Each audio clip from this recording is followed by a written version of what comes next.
Pajjiżna għandu bżonn bidla totali f'kull aspett.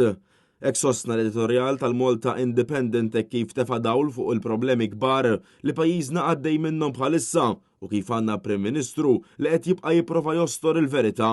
Il-Gazzetta fakkret kif il-ħadd li għadda Robert Abela wiegħed li fil-baġit li jmiss ser jidħlu miżuri li skontu ser ikunu b'saħħithom. Anke hekk bħalissa l-istess gvern jinsab mifni bi problemi finanzjarji enormi tant li daħħalna f'excessive deficit procedure. L-editorjal fakkar fl-istrateġija li adotta l-gvern tul dawn l-aħħar 11 sena u nsista li meta l-Labor ikun daru mal-ħajt mifni bi problemi interni dejjem jispiċċa jipprova jixtri n-nies biċċejċa. Ġi spjegat ukoll il-poplu Malti u għawċi qed jirrealizza li l-kwalità tal-ħajja marret lura għaliex il-flus mhumiex kollox fejn tidħol ħajja sana u tranquilla. Hawnhekk ġie elenkat ukoll il-fatt li reġa' kellna qtil minħabba li s-sistema tagħna fallit għal darb'oħra, apparti problemi ta' kuljum fejn jidħol traffiku eċċessiv, żvilupp bla rażan u żieda qawwija fil-popolazzjoni. Kif ukoll il-problemi serji minħabba li kien hemm riformi tal-gvern bħall-iskema stabbiltà li spiċċaw ma ħallew l-ebda impatt fuq l-inflazzjoni u l-problemi finanzjarji tan-nies. Kien hawn fejn l-editur jistaqsi jekk il-Labor għadux il-partit li jista' joffri soluzzjonijiet tajbin għal problemi li ġew kreati minnu.